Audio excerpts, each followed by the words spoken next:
Oke, kita lanjutkan ya untuk part terakhir dari topik mengenai suam medikasi ini.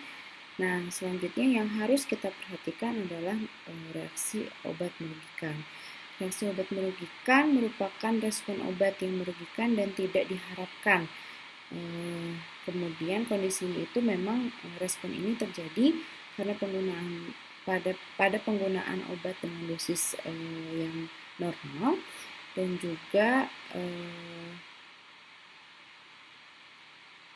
ya obat ini digunakan untuk profilaksis, diagnosis ataupun terapi.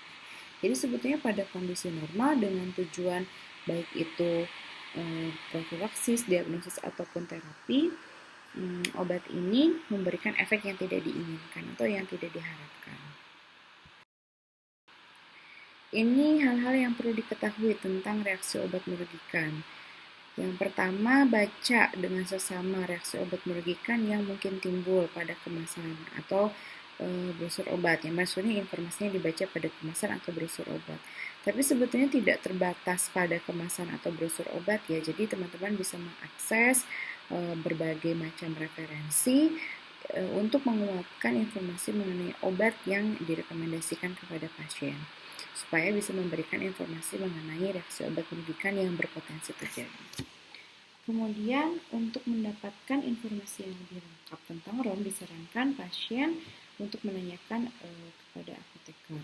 Jadi kalau misalnya ada suatu kondisi yang pasien itu tidak tahu gitu ya. Nah, kita tuh dari awal ketika konseling diinformasikan kalau misalnya terjadi hal-hal yang tidak seperti biasanya, nah diharapkan bisa menanyakan atau menyampaikan informasi tersebut kepada apoteker. Nah ini ROM yang mungkin dan sering timbul sebetulnya yang ya seperti biasa kita sering tahu ya reaksi obat merugikan dari beberapa obat seperti reaksi alergi, gatal-gatal, yang mengantuk, pusing, dizziness, mual muntah, nah itu yang common ya. Kemudian penggunaan pada kondisi tertentu seperti ibu hamil, menyusui, lansia, gagal ginjal ini reaksi obat merugikan itu bisa terjadi dengan kondisi yang fatal ya dan harus dalam pengawasan dokter. Makanya ketika memberikan suatu medikasi dengan tadi ada kondisi khusus, nah itu harus sangat membaca dengan detail informasi yang ada di kemasan obat ataupun informasi dari referensi lain tentang obat tersebut ya. Ya, dengan membaca mengetahui kita bisa memberikan warning yang lebih gitu ya kepada pasien dengan kondisi-kondisi khusus ini. Nah, ini juga harus diperhatikan ya keamanan obat pada kehamilan saat memberikan suatu medikasi. Jadi walaupun obat-obat bebas ataupun obat bebas terbatas tetap harus dicek dulu kategori kehamilannya ya untuk ibu hamil. Ini harusnya masih ingat ya teman-teman ya. Jadi yang boleh yang aman gitu diberikan pada ibu hamil itu tentunya kategori A dan bolehlah kategori B.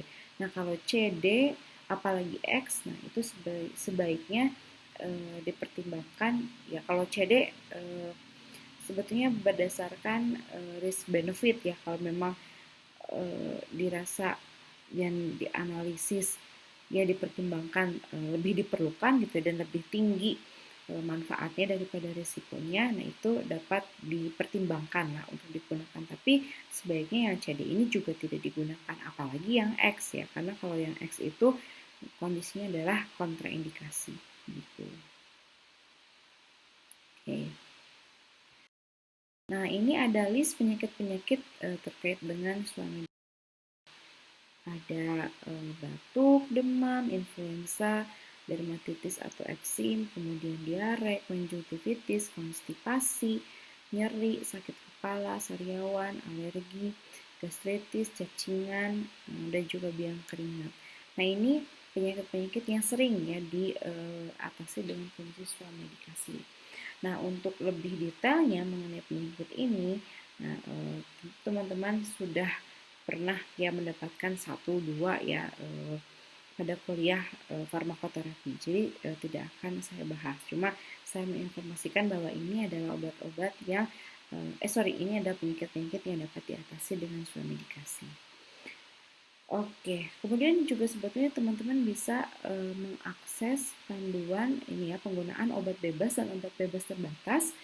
Itu teman-teman bisa searching aja tuh penggunaan obat bebas dan obat panduan ya, kalau tidak salah, panduan obat bebas dan obat bebas terbatas. Nah, di situ semua penyakit-penyakit ini ada, dan di situ kayak dibuat summary-nya atau rangkumannya untuk misalnya mengatasi batuk, obat yang bisa digunakan itu apa gitu. Tapi sebaiknya karena kita ilmu itu selalu update, selalu up to date ya, untuk menentukan pengobatannya apa. Nah, tentu teman-teman sudah tahu caranya ya, dengan mencari literatur ya, seperti yang teman-teman lakukan di kuliah farmakoterapi. Oke, mungkin itu aja yang dapat saya sampaikan mengenai perkuliahan soal medikasi. Walaupun memang sudah sering mendapatkan materi mengenai soal medikasi dan apalagi sudah sering praktek, mudah-mudahan dengan materi yang saya sampaikan tadi bisa lebih merefresh dan membantu ya teman-teman atau meningkatkan pengetahuan teman-teman tentang soal medikasi. Terima kasih atas perhatian teman-teman. Saya tutup. Wassalamualaikum warahmatullahi wabarakatuh.